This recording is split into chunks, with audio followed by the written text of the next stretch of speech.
So you have written an article about non-reproducibility of medicines. I found it very interesting. I would like to know about it and what are your thoughts and what are the challenges you have faced and you see. I think you are referring to an article which we wrote a few years back, and we spent a lot of time writing this article, researching this article. Almost, I would say, maybe 400 to 500 hours we spent researching. This is a topic and subject which is very serious and very close to my heart, as I have a habit of staying with the problem longer. I don't want peace. I want problems always. I have realized some gaps and which are seriously challenging and which every homeopath must know. And this is unfortunately an area which people have not paid much attention to. So I will try to speak in brief about what challenges I see in discovering the fact that many of the homeopathic medicines which we are using today in the market and which we are prescribing to our patients are not reproducible, in the sense the medicines which were prepared, say, by Samuel Hahnemann from the year 1801 onwards up to 1840 or 43. These medicines such as Psorinum, Calcarea Carbonicum, Causticum, Zincum Metallicum, Spongia, Hepar Sulph, Lechesis of course came much little later, and many others, and even drugs which were produced and introduced by other physicians and drug proved are probably not the same medicines which you are getting in the market today.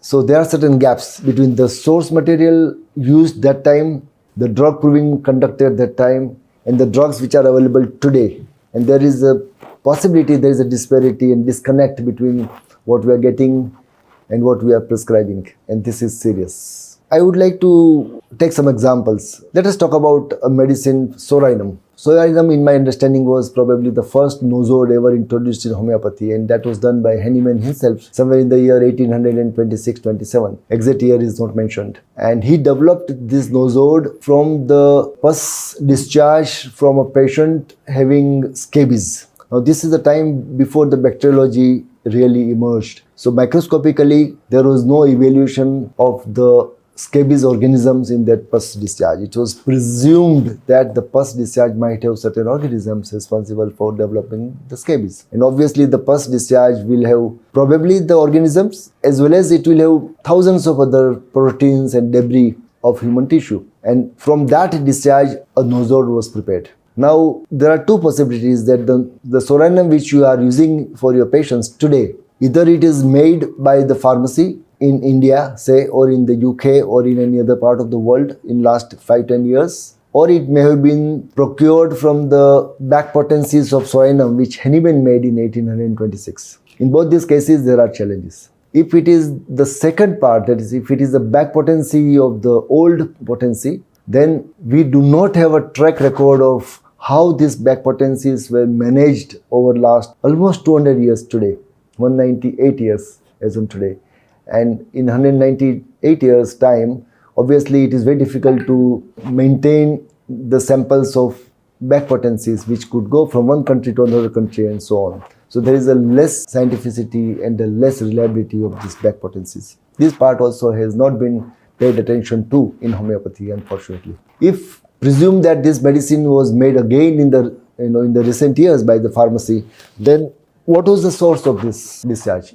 Was it prepared from a patient having scabies? If it is prepared from the scabies discharge, then that discharge is not going to be the same discharge as what Hahnemann developed Psorinum. There's going to be drastic difference between these two discharges because discharge per se is very vague and non-specific. So if we are using a drug prepared from the current discharge and prescribing this medicine on the basis of the symptoms which were proved by another Psorinum from another discharge. So there is of course a disparity between these two because the symptoms capability of this new Psorinum will not be the same as that of the old Psorinum on which you are prescribing the medicine. So likewise this is true for a number of other medicines, especially medicines of biological sources and plant sources. Give another example. Tuberculinum was prepared by Swan from the tubercular abscess somewhere in the year 1875-76. And then basilinum was prepared by Burnet from a macerated tubercular lung tissues. Now, these again are very vague, and if you recall, these medicines,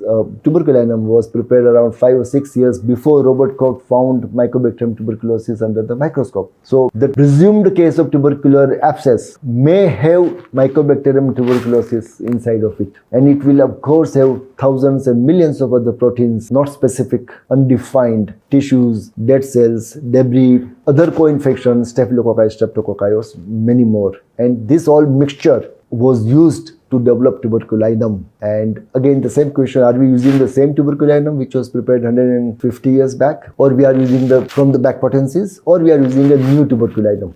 If you are using a new tuberculinum, then the symptomatology of the new tuberculinum is not going to be the same as that of one which was used earlier in the 1875, around that time. So same is the case with, say, Medorrhinum, which was prepared from a discharge from a gonorrhea patient. Now discharge again is very non-specific, right? So if it is a gonorrheal discharge, it may have Neisseria bacteria in that, but it may also have other infection, co-infection, because microscopic and examination was not prevalent and it was not developed in those years, in the year 1889. So if you are using Medorrhinum today, if it is freshly made, it is not going to be the same as what drug proving was made. So freshly made Medorrhinum cannot be used against the symptoms of old Medorrhinum, because both have different content or ingredients in the source material. And if it is used and made from the back potencies of old Medorrhinum, then again the question of how this back potencies was tracked for last 130 years, which also witnessed 2 world wars. So there is a scientific unreliability or uncertainty. So this part has not been paid attention, and I'm always concerned about this fact. There are some other examples for example, lachesis, a medicine prepared from the snake venom. There are several species of that particular surukuku snake, and every species may have different ingredients of the venom, and we do not know which species was used. Likewise, take an example of Calcarea carb, a major polycrest which was developed by Hahnemann himself. Apparently, Calcarea carb looks like a medicine prepared from the mineral source. However, it is an animal medicine because it is prepared from the oysters, the inside shell of the oyster,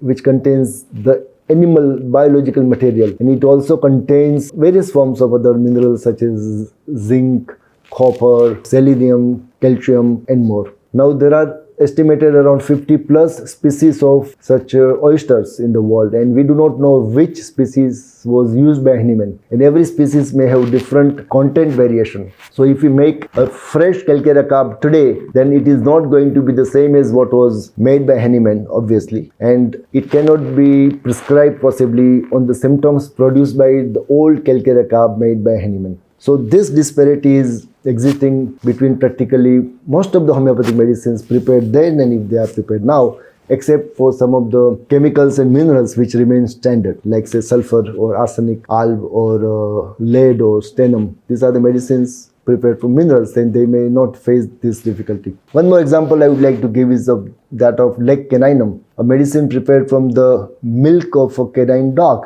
Which dog? We don't have any idea. There are around estimated 300 different species of dogs, and every dog milk may have different ingredients depending on which part after the birth of baby the milk was used. Initial 1 day or 2 days after the birth, the constituents of the milk are different than after say 7 days or 10 days. So we have no clue about the source material, which could not get standardized. And if we make a new leg caninum today, then different species, different animals, different ingredients of the content of the milk, and so that will not match with the drug proving symptoms or the indications that we make today of prescribing the new leg caninum. Likewise is the case with phosphorus as an example. As per the Homeopathy Pharmacopoeia of India, phosphorus must be made from the element phosphorus, element number say 15. However, Hahnemann did not make phosphorus from the element phosphorus. He made it by processing phosphoric acid and charcoal, and that may have different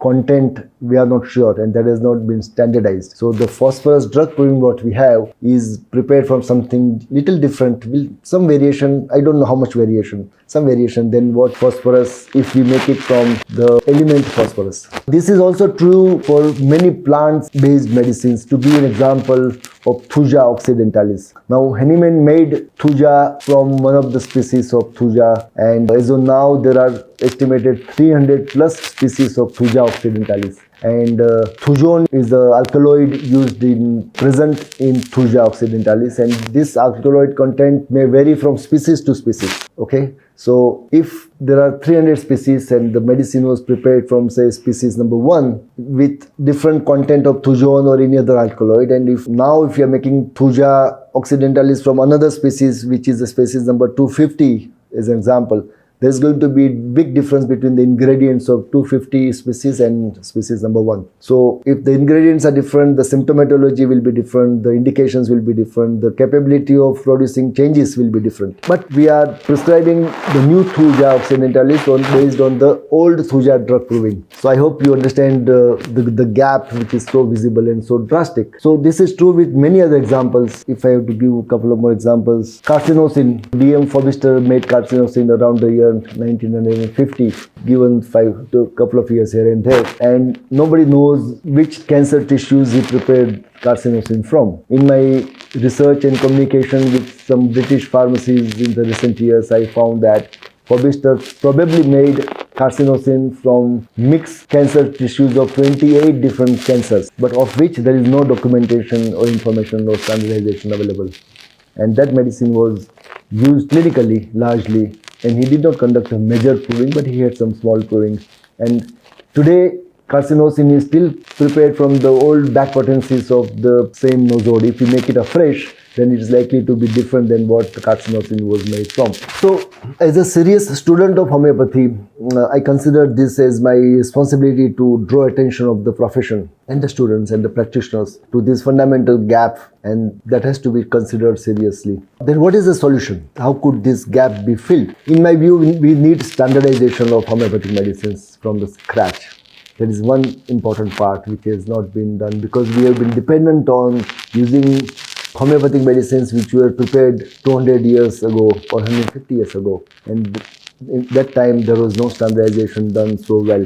So we need to have a more scientific, stringent standardization process in place for developing homeopathic medicines. Now if we remake the homeopathic medicines as per the current pharmacopoeia norms, then it must be realized that those medicines will be and should be considered as new medicines, because there is going to be huge variation in the source material. As I mentioned earlier, if you are making a new Calcarea Carb, it will not be the same as before. So is Tuberculinum, Psorinum, Medorrhinum and many other medicines. So if we redo these medicines for purpose of standardization, then this will definitely and immediately call for re-drug proving, because this will be amounting to new drugs, and that cannot be prescribed on the old symptomatology, which was the symptomatology derived from the drug provings made 150 to 200 years ago. So this has to be identified. We have not worked on that as a profession. We have been just simply using the old medicines, old literature. We did not validate the drug provings. We did not standardize the medicines. So it's very important that if the homeopathy as a science, if it is to grow, then we'll have to look at all these scientific aspects of standardization of homeopathic medicines. So this is in brief. I would like your attention, the readers, if interested, must read this article, which was written with immense of efforts over time, and the link must be given in this article towards the end. Please read this article in detail and try to understand what we have found and discovered in our research. I hope this brief talk will stimulate some of the minds, and hope that this will also help us to make some progress in the direction of standardizing and developing old and new medicines in future. Thank you so much for watching.